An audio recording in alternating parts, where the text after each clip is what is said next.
This channel does not promote any violent, harmful, or illegal activities. All content provided by this channel is meant for an educational purpose only. এবার ওরা কি করলো, আমাদের overtake করে গিয়ে আমাদের সামনে চলে গেছে। যাওয়ার পরেই যেই আমরা এক চোখে যাচ্ছি, যাওয়ার পর এরকম করে মারলো পিছন দিয়ে, আমাদের গাড়ি পাল্টে গেল। মানে হতে পারে কি আমি রাস্তাতে দাঁড়িয়ে যেতাম, হতে পারে ম্যাডামকে আমার নামিয়ে নিত, এরা নামিয়ে কিছু করে দিত আমাদের। অবশ্যই খারাপ উদ্দেশ্য। হ্যাঁ, সেটা কিডন্যাপিং হতে পারে, মার্ডার হতে পারে, ছিনতাই হতে পারে।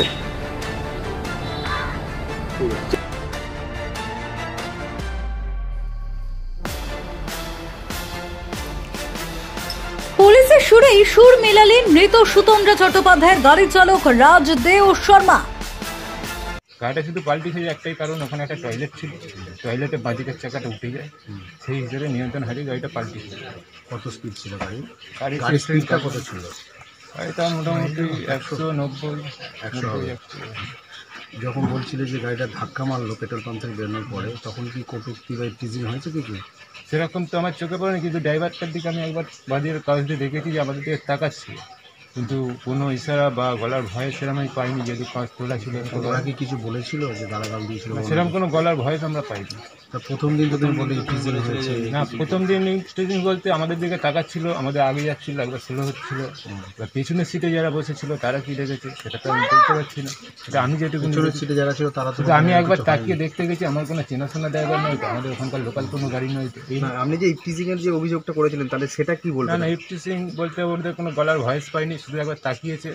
এবার পিছনে যারা কিছু হয়েছে না হয়নি মনে হচ্ছে তো আমার কিছু হয়নি। তাহলে আমি যখন দেখিনি আমি কিছু বলতে পারছি না যে হয়েছে, আমি বাধ্যতামূলক বলতে পারবো না যে হয়েছে। ম্যাডামই আপনাকে বলেছিল গাড়িটাকে ম্যাডামই বলেছিল ধরার জন্য, সেই জন্য ওটা ম্যাডামের নিজের গাড়ি ছিল, গতিবেগ তো বেশি ছিল।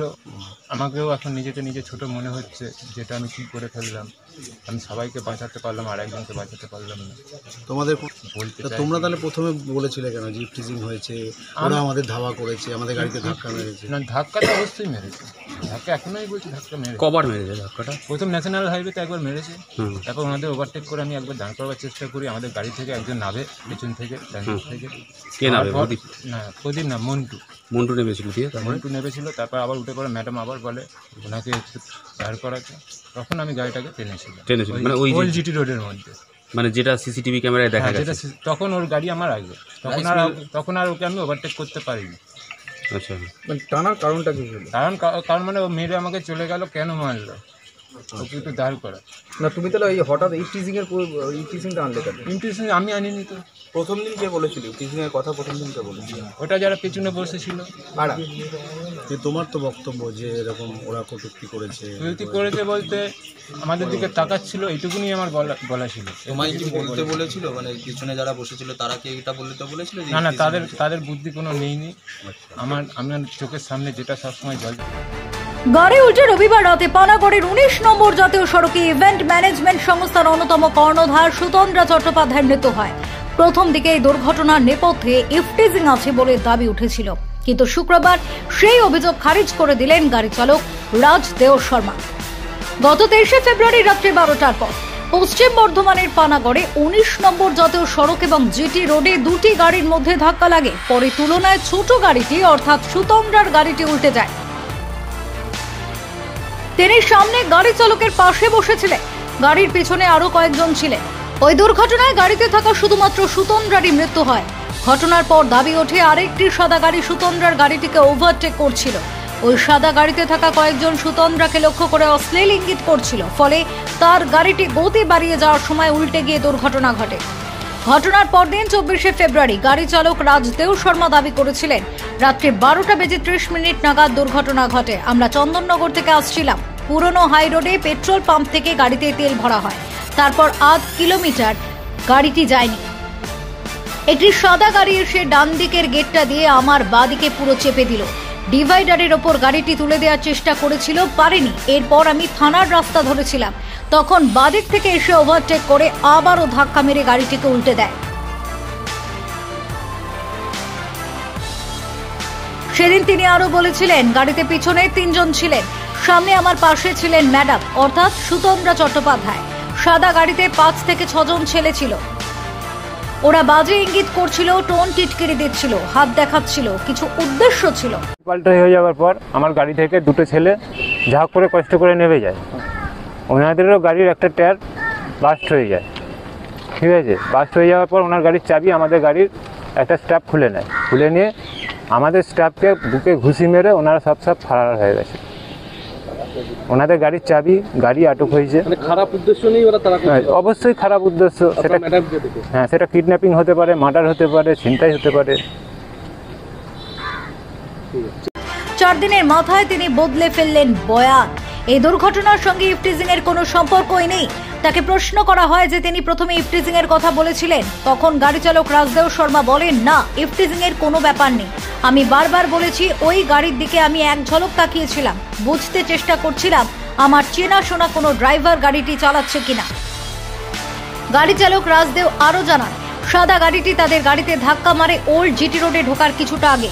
ম্যাডাম সুতন্দ্রা তাকে বলেছিলেন গাড়িটি সাদা গাড়ির আগে দাঁড় করাতে, কিন্তু দুর্ঘটনা যে বাবলু যাদবের সাদা গাড়ির জন্যই হয়েছে তা মেনে নিয়েছেন গাড়ি চালক। তিনি বলেন, রাস্তার বাদিক দিয়ে যাচ্ছিল ওদের গাড়ি, আমাদের গাড়ি ডান দিক দিয়ে যাচ্ছিল। যে জায়গায় ঘটনাটি ঘটে সেই জায়গাটা অন্ধকার ছিল। ওদের গাড়ির সঙ্গে আমাদের গাড়ির দূরত্ব যখন কমে যায় তখন ওদের গাড়ি কোনাকুনি ছিল। তখন আমি ডান দিক বা বাদিক কোনো দিকেই জায়গা পাইনি। আমার রাস্তা ছিল সোজা গলি। 90 থেকে 100 কিলোমিটার গতিবেগে ছুটছিল গাড়ি এবং নিয়ন্ত্রণ করতে না পারাতে এই দুর্ঘটনা। স্বীকারোক্তি রাজদেও শর্মা। ওই সাদা গাড়িটি তাদের গাড়িতে ধাক্কা মারে। তখনই সুতন্দ্রা ওই গাড়িটিকে ধরতে বলেন। রাজদেও বারবার চেষ্টা করে এগিয়ে গিয়ে সেই গাড়ি থামাতে চেষ্টা করেছেন, কিন্তু পারেননি। পরে জাতীয় সড়ক ছেড়ে লোকাল রোডে নেমে পড়ে সাদা গাড়ি, তার পিছনে যায় সুতন্দ্রাদের গাড়ি। দুর্ঘটনার পরদিন 24শে ফেব্রুয়ারি আসানসোল দুর্গাপুর পুলিশ কমিশনারেটের কমিশনার সুনীল কুমার চৌধুরী সাংবাদিকদের বলেন, মৃতার গাড়ি এবং সাদা রঙের একটি ক্রেটা গাড়ির মধ্যে রেষারেষি চলছিল। কোনো ইফটিজিং এর ঘটনার কথা উল্লেখ নেই। পুলিশ সমস্ত জায়গায় সিসিটিভি ফুটেজ খতিয়ে দেখেছে। একটি জায়গায় দেখা গিয়েছে মৃতা যে গাড়িটিতে ছিলেন সেই গাড়িটি ডিভাইডারে ধাক্কা মারে। তারপরেও সাদা রঙের ক্রেটা গাড়িটির পিছনে ধাওয়া করে মৃতার গাড়ি। মৃতার যেটা গাড়ি ছিল সেটা ওই গাড়িটাকে পিছন ধাওয়া করে চেজ করে। এবং আমাদের কাছে সিসিটিভি ফুটেজগুলো আছে, যার মধ্যে আমরা দেখতে পাচ্ছি যে হুন্ডাই ক্রেটা গাড়ি, যাদের বাড়ি এখানে পানাগড় রাইস মিল মোড়ে আছে, ওরা এগিয়ে যাচ্ছে এবং যে মৃতার গাড়ি সেটা ওনার পিছে আসছে। আমরা দেখতে পাচ্ছি আমাদের বিভিন্ন যে টেকনিক্যাল এভিডেন্স আছে, যেটা সিসিটিভি আছে, ওখানে আমরা দেখতে পাচ্ছি যে হুন্ডাই ক্রেটা গাড়ি আছে সেটা এগোচ্ছে, মানে এগিয়ে যাচ্ছে এবং তার পিছে মৃতার গাড়ি আছে। এবং পানাগড় রাইস মিল মোড়ে এসে ওই গাড়িটা যখন একটা গলির মধ্যে এন্টার করে যায় ক্রেটা গাড়ি, এবং মৃতার গাড়ি ওর পিছে এন্টার করতে পারেনি এবং ওখানে সামনে একটা পয়েন্টে গিয়ে পাল্টি খেয়ে যায় এবং ইনসিডেন্টটা হয়, যার মধ্যে তরুণী মারা যান। এর মধ্যে আমরা আরেকটা জিনিস দেখতে পাচ্ছি যে গাড়ি মৃতার গাড়ি ছিল, ওনারা গন্তব্য ছিল গয়া, কিন্তু ঘটনাটা হয়েছে জিটি রোডের উপরে। NH2 কে ওরা যে সামনে গাড়ি যাচ্ছিল তার পিছে আসার জন্য ওরা জিটি রোড উপরে চলে আসে। তো এটা আমরা এখানে দেখতে পাচ্ছি, ওরা যদি গয়া যাওয়ার কথা ছিল তো ওরা NH2 দিয়েও যেতে পারত।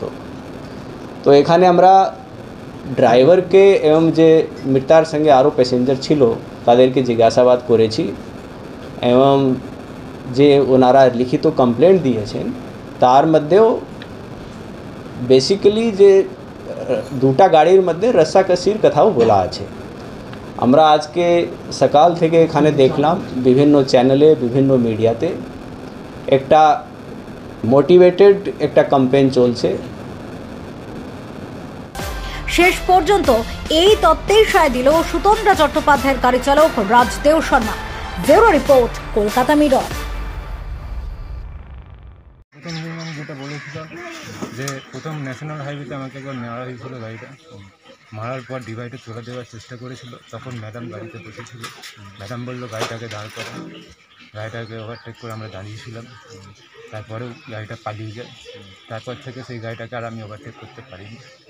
যখন দেখছি আমাকে পেছন থেকে একজন বললো স্লো হয়ে যায়, আমি স্লো হয়ে গেছিলাম, কিংবা সোজা রাস্তা আমি দার্জিলিং মধ্যে ওনার গাড়ি যাচ্ছিলো সিসিটিভি ফুটেজে যেটা দেখা গেছে, সিঙ্গেল রাস্তা ওনার গাড়ি যাচ্ছে বাদিক দিয়ে, আমার গাড়ি যাচ্ছে ডান দিক দিয়ে, কিন্তু আমার গাড়িটা পেছনে আছে। তারপর থেকে ওনাকে আর ওভারটেক করতে পারি। আগে কি ওর পিছনেই ছিল ওই গাড়িটা, সাদা গাড়িটা? মানে এটা কতটা দূর পর্যন্ত গেছে?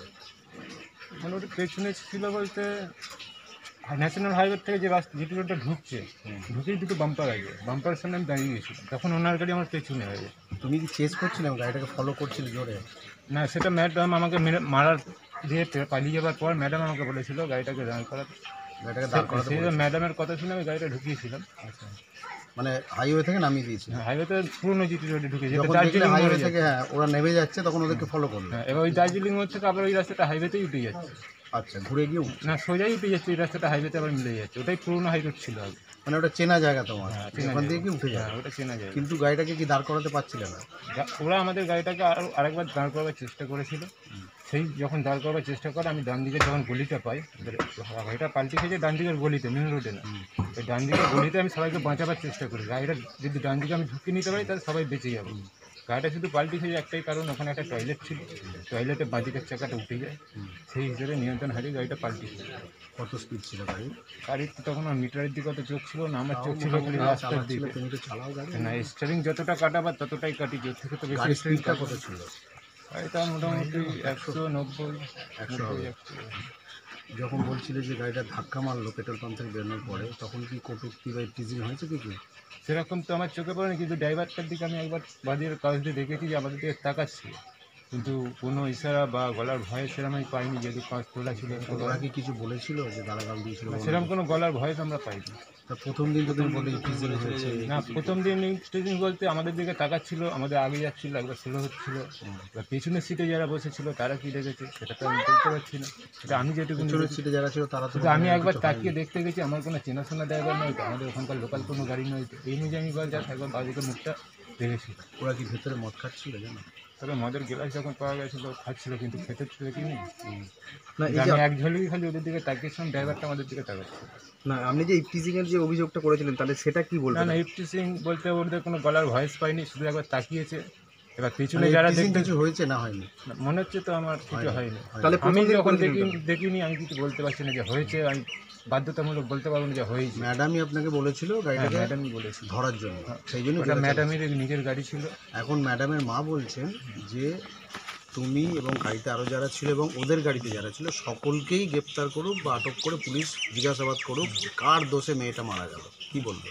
সেটা মেয়ের মা যেটা বলছে সবাইকে একবার করে জেরা করা দরকার আছে। তোমাকে তো জেরা করেছে পুলিশ? হ্যাঁ, আমাকে থানায় করেছে। আদালতে নিয়ে গেছিল? না, আদালতে আমার তো ফোনে পাইনি, এদেরকে যেদিনকে নিয়ে যায়। তোমার কি মনে হয় যে তোমার ভুলেই অ্যাক্সিডেন্টটা হয়েছে? কারণ যে গতিতে তুমি গাড়িটা চালাচ্ছিলে। গতিবেগ তো বেশি ছিল, আমাকেও এখন নিজেকে নিজে ছোট মনে হচ্ছে যেটা আমি কী করে ফেললাম। আমি সবাইকে বাঁচাতে পারলাম আর একজনকে বাঁচাতে পারলাম না। তোমাদের কোনো চোটাঘাত কিছু লাগেনি? আমার একটু মাথায় লেগেছিল আর একটু লেগেছিল। আমি সবার লাস্টে গাড়ি থেকে বেরিয়েছি, আমি গাড়ির ভেতর আটকে গেছিলাম সিট বেল্ট অবস্থায়। তোমরা কি ড্রিঙ্ক করেছিলে?